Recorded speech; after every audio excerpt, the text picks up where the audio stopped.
Happy Friday, ladies and gentlemen. So happy that you have joined me for the video today. I am going to go over buy sells. I have 3 of each for you guys. This is going to help us to improve our rosters moving forward. I personally think that weeks 5 through 7 or so are the best weeks to make trades. And that is because at this point we have at least a decent idea, number one, of where our teams are, where we need to make moves and adjustments, where we need more depth. And then also, depending on where we're in the standings, it's going to either help or potentially hurt us for getting deals done.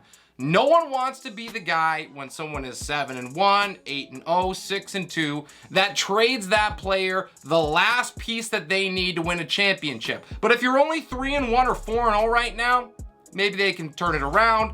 And so you're more likely to get that piece that you need right now than in 3 or 4 weeks. So we have to be vigilant in making moves when we have the best chance to do so. Make a habit of checking in on your roster every week if you can, because we know values change in fantasy just like that. Damien Pearson week 3 was not worth anything close to Damien Pierce is in week 4 and now heading into week number 5. J.K. Dobbins was basically bench fodder a couple weeks ago, and now he's an RB2 with much more potential. So we have to check in with where our rosters are at and then make moves every week if necessary to improve them. That is how you get it done and take home the chip. Enough rambling. Please consider smashing a like on the video. That helps me a bunch. If you wouldn't mind subscribing to the video as well. I cannot thank my current subscribers enough. Almost to that 500 milestone. Let's keep up the momentum. Every sub helps. With that out of the way, let's get into buy sell. My first buy is Jonathan Taylor.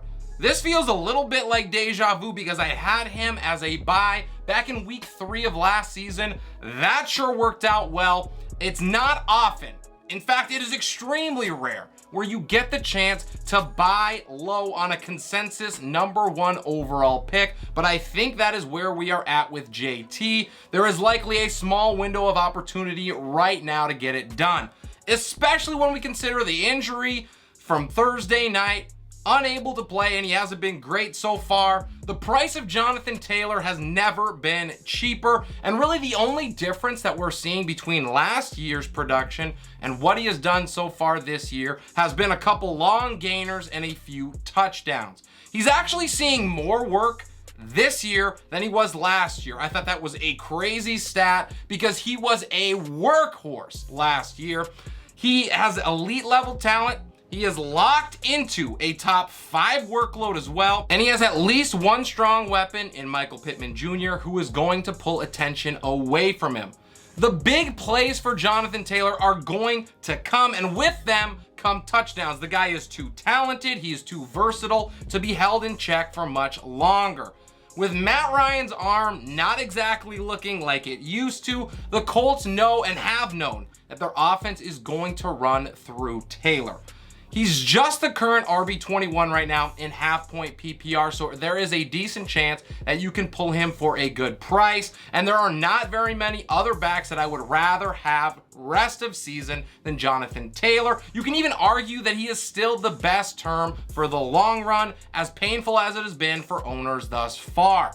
I would really be looking to sell high on a guy like J.K. Dobbins. CEH has balled out and scored 5 touchdowns in 4 games, and you might be able to do that and package another player in order to get Taylor on your roster. He is worth a low-end RB2 or wide receiver 2 on top of the guys that I mentioned, and if an owner is worried in any way, you might be able to just throw in some decent flex piece and make it happen. He has league-winning upside, and you can get him at a fraction of the cost of that, so pay up and go get him.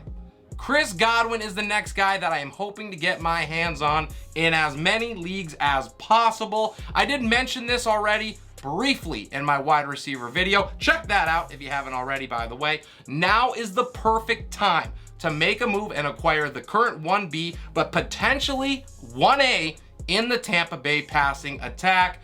He is not there yet, but when he is healthy, he certainly could be, and he's going to be back to racking up yards after the catch and putting up big time numbers for the Bucs. In his first game back since week 1, Godwin garnered 10 targets and he caught 7 balls. He was not able to break free, but that is great news if you are a prospective buyer. He had an 83% snap share in that game against Kansas City, and even better, 19% target share. It is clear that Tampa wants to get him involved. They did immediately, and all it takes for him is one snap, and this current buy low potential opportunity is gone. Godwin was the wide receiver 16 last year for a reason. His skill set is perfect for what the Bucs offense wants to do, and we know, because we've seen it before, that Tom Brady is going to pepper him with targets. We also have to consider the fact that the Tampa Bay rushing attack has not looked good, to say the least, so far this year. It could be sooner rather than later, especially with all of the pass catchers getting healthy, that they move to a more pass-heavy approach, and Godwin is going to be one of the main, if not the main, beneficiary of that. If his owner is either in a really rough spot after a slow start, or he is just sick and tired of waiting on this dude and not getting any reward for it, snatch him up for pennies on the dollar. I would move someone like Drake London, maybe Tyler Lockett, even Amari Cooper for him, and I would not think twice. Their production has been much better so far, so you should be able to get that deal done. Gabe Davis is my last buy, and if you were one of the many on the preseason hype train for Davis, but you missed out on him because his price did get pretty high by the time the drafts rolled around, you are in luck. After exploding in week 1, Davis sustained that ankle injury. He missed week 2, and he was pretty much ineffective for the last 2 weeks in 3 and 4. So this is perfect for a savvy owner to swoop in and bolster their roster for the meat of the season. Besides the obvious benefits that he is the wide receiver 2 in one of the, if not the best offense in the NFL, he also has plenty more going for him.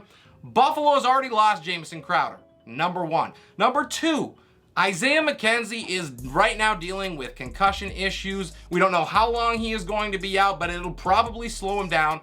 This just means more looks for Davis. The Bills' rushing attack, outside of Josh Allen, has been pretty putrid. Devin Singletary's getting it done in the passing game a little bit, but he cannot seem to rush the football worth a dang. Finally, with Stephon Diggs on the other side pulling coverage, Davis is going to be free to work the field in plus matchups week in and week out. And last, but certainly not least, he's got a fantastic matchup coming this week against the Pittsburgh Steelers. They allow top 5 numbers to wideouts. Right now, Gabe Davis is wide receiver 60, but I would move on from someone like Devonta Smith, Allen Lazard, or someone in that value range in order to acquire him. Last part of this is if you wait until Monday, the door might be slammed shut, because if he goes off against Pittsburgh, you are going to have no chance at pulling him. Make the move now and enjoy the reward instantly. After all, we are a nation of instant gratification. Let's now move on to my sells. I start with Rashad Penny. The reasons to sell Penny after his monster 2-touchdown, 151-yard performance are many, but I'm going to try to knock out as many as I possibly can. So first and foremost, it is clear, and it is obvious that his performance from week 4 is not sustainable. Did not have to be a rocket scientist to figure that out. Detroit's defense is a special kind of bad, and you likely saw his number 1 performance for the entire season just pass you by. That is not what I am looking for in a player I am keeping on my roster. Next, Penny's complete and utter absence in the passing game heavily limits his ceiling. He has 5 total targets, not receptions, targets, through the first 4 games. It is not what you're looking for in the versatility department. The workload that he has is also in question, and volume is king in fantasy. Penny is averaging 13 carries per game, and some of those games were without Kenneth Walker healthy. The Hawks are notorious for moving backs in and out, and I am sure they did not spend a premium pick on Kenneth Walker to watch him ride the pine. Walker is going to become more and more involved as the season goes on, taking a bigger slice of a pie that already was not too enticing to begin with. Finally, Seattle is a bad team, and even though they're 2-2, they are not going to win many games. They're going to be behind, trailing more often than not, and when they're behind, they are not going to be using the ground game to play catch up, so that leaves an even less split in the workload for him. You are not going to probably be able to pull a ton for Rashad Penny, but as the current running back 22, one spot behind Jonathan Taylor, there is a good chance that you can get a decent return and bolster your roster elsewhere. If you can pull someone like Breece Hall, who is running back 19 right now, or maybe even Najee Harris, who is currently running back 25 and everybody's trying to sell him off, I am doing either of those deals in a heartbeat. My second sell is TJ Hawkinson. There is no better time to sell than after a big game, and Hawk just had the 7th highest single game production at tight end in NFL history. To understand why we need to sell off Hawkinson now, we first have to look at the situation and how he got to this point. So prior to his explosion, he was averaging 6 targets, 27 yards, and had 1 touchdown in 3 games. That is clearly not numbers that are blowing anyone away. But then what happened? It's pretty simple. In week 4, Detroit not only lost DeAndre Swift to injury, but DJ Chark and Amon-Ra St. Brown were all inactive. This does not even take into account that they are without their top 12 pick, one that they traded up from my Vikings to acquire in Jameson Williams, and he is getting close to coming back. So they were down all of these dudes. It forced the Lions to feed the ball to the one above average to great player that they had left, and that was TJ. They gave him 12 targets. It doubled his season average at that point, and that gave him his big day. And it certainly helped that at the time, Seattle was a bottom 10 defense in stopping tight ends. So all of this combined is not sustainable, not even close. Detroit's playmakers, first and foremost, are going to get healthy, and when they do, each and every week is going to be a battle to see who is going to get the biggest slice of pie. Hawkinson is good. Do not get me wrong. He might even be great, but this offense is going to have far too many mouths to feed for him to put up consistent production week in and week out. If he is your only tight end and the waiver wire pickings are real slim, I am probably just going to hold him. Unless you can get someone like Gerald Everett or maybe Pat Freiermuth with some icing thrown in on top in a trade, that is something that I would do.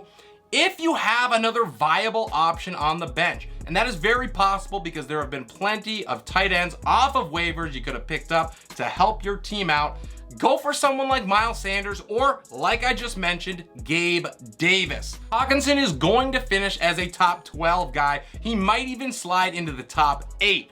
But his production is going to come in peaks and valleys you're not going to be able to predict, and you could get top 5 tight end value for him right now, so take the gains and run with them. My last sell is a pretty obvious one. It is Marquis Brown.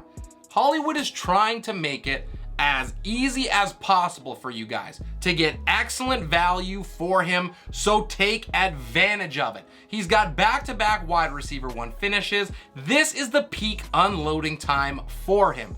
We know that DeAndre Hopkins is coming back in just a couple weeks, and once that happens, all bets are off. Who knows what it's going to look like in Arizona? I know one thing is for sure, he is not getting the 13 targets that he's gotten over the last 3 games or the average of 11 that he has on the season. Worst case scenario, he's getting 5, maybe 7 targets, and he is eating third at the table behind Nuke and Zach Ertz, who is also having a fantastic season in his own right. Best case, he is probably a low to mid-tier wide receiver 2, and you held on to him when you could get wide receiver 8 value right now. Now, other owners are not stupid. Most likely, they are probably aware that Nuke is coming back soon. But you should still be able to pull a high-end wide receiver 2 for him or a low-end wide receiver 1 if you are lucky or you just know how to talk real well. If you can move him for a dude like T. Higgins or even Cortland Sutton, go for it and pull the trigger. And that is all I got for you guys for the video today. Really hope you guys enjoyed the content. Hope you learned something. Hope you figured out a trade or two that you can make to make sure that roster is at its peak when it matters most. Make sure you drop any questions you have down below. I get back to every single one that I receive. I would love it if you crush the like button for me. Subscribe to the video as well. It helps me out so very much. It enables me to do what I love. That way I can keep bringing you guys the content that you love. This is Relentless Press. I am your host, Abriam Opats, and we will see ya next time.